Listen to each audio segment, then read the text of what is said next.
হ্যাঁ বল। আমার নাম পূরবী কোলে, চাংড়াতে থাকি। চাংড়া উচ্চতর মাধ্যমিক বিদ্যালয়ে পড়াশোনা করছি। আমি মাধ্যমিক পরীক্ষাতে 702 নম্বর পেয়েছি। আচ্ছা, রক্ষাবন্ধনের এই যে স্কলারশিপ তুমি পাচ্ছ, এই স্কলারশিপ পেয়ে তোমার পড়াশোনায় কি কোনো সুবিধা হয়েছে? হ্যাঁ, আমার এটা ভীষণই সুবিধা হয়েছে। আমাদের টিউশনিতে ভীষণ বাবার আর্থিক অবস্থা তেমন একটা ভালো নয়, সেই কারণে 500 টাকা আমার কাছে অনেকটাই। আর কি কি পেলে, মানে তোমার সুবিধা হয়? তুমি তো জয়েন্ট এন্ট্রান্স দেবে বা আমার কতগুলো রেফারেন্স বই হলে সুবিধা হয়, ফিজিক্স, কেমিস্ট্রি কিংবা ম্যাথে, বায়োলজি।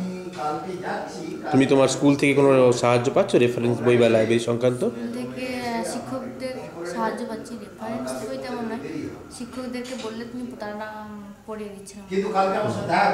আচ্ছা, যেটা সম্বন্ধে তোমাকে আলোচনা করছিলাম যে আমাদের alternative education system through computer, যেমন এই মাল্টিপল চয়েস কোশ্চেন্স বা এরকম, এগুলো হলে কি তোমার অল্টারনেটিভ অফ রেফারেন্স বই হতে পারে? কারণ রেফারেন্স বই ধরো সবার জন্য তো কেনা মানে এক্ষুনি আমাদের পক্ষে হয়তো সম্ভব নয়, আমরা চেষ্টা করছি যদিও, যদি এরকম সিস্টেম আমরা আনতে পারি, তার ব্যবস্থা করে দিতে পারি, তাহলে কি কিছুটা সুবিধা হবে? হ্যাঁ, এটা তো ভীষণই সুবিধা হবে। জয়েন্টের যেহেতু মাল্টিপল চয়েস কোশ্চেন, এটাতে আমার মনে হয় ভীষণই সুবিধা হবে। Thank you.